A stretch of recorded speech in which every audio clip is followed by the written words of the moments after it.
এই মুজিবনগরের মানচিত্র কমপ্লেক্সে এর সবকিছুই যেন চলমান। 11টি সেক্টরের সব বীরত্ব গাথা, সব হত্যাযজ্ঞের চিত্রগুলো এসেছে শিল্পকর্ম হিসেবে।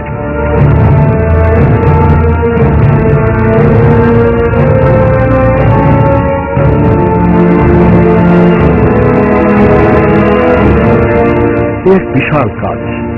এই বিশাল স্থাপনা দেখে মনে পড়ে ইতালির কলোসিয়ামের কথা, যেখানে প্রতি ঘন্টায় জমে হাজার হাজার পর্যটকের ভিড়। প্রাচীন ওই স্থাপনাকে ঘিরে সেদেশের সরকার আয় করে কোটি কোটি ইউরো।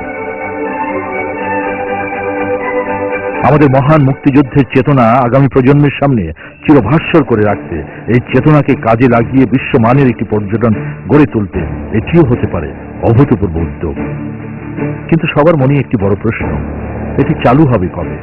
যদি চালুই না হলো, কোটি কোটি টাকা ব্যয় করে এটি করা হলো কেন? কেনই বা এগুলো আবার ধ্বংস করা হচ্ছে?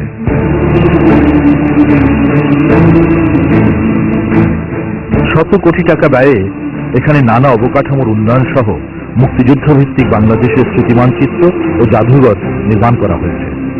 এছাড়াও 11 বছর আগে গড়ে তোলা হয়েছে পর্যটন মোটেল এবং শপিং মল, শিশুপল্লী, মসজিদ, পোস্ট অফিস, টেলিফোন অফিস, আর অনেক কিছু, যেগুলো এখনো চালু হয়নি।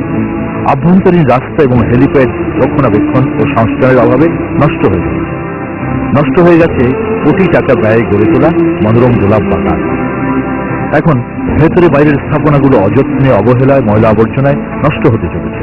বিশাল মানচিত্রের উপর স্থাপিত ছোট ছোট ভাস্কর্যগুলোতে ফাটল ধরেছে। গোটা স্থাপনাই যেন হাহাকার করছে। এখানে দাঁড়িয়ে মুক্তিযুদ্ধের জলজলের স্মৃতি যেমন অশ্রুসিক্ত করে যে কোনো মানুষকে, একইভাবে হতাশ হতে হয় এত বিশাল স্থাপনার প্রতি সংশ্লিষ্টদের অবহেলা দেখে। প্রশ্ন জাগে, ইতিহাস ঐতিহ্যকে নিয়ে আমাদের এত উদাসীনতা কেন? আজ জীবিত বীর মুক্তিযোদ্ধাদের অন্তরে যেমন অবহেলা আর হতাশার রক্তক্ষরণ হয়, একইভাবে স্মৃতির প্রতি অবজ্ঞা দেখে হয়তো শহীদ মুক্তিযোদ্ধাদের অন্তরও কেঁদে ওঠে।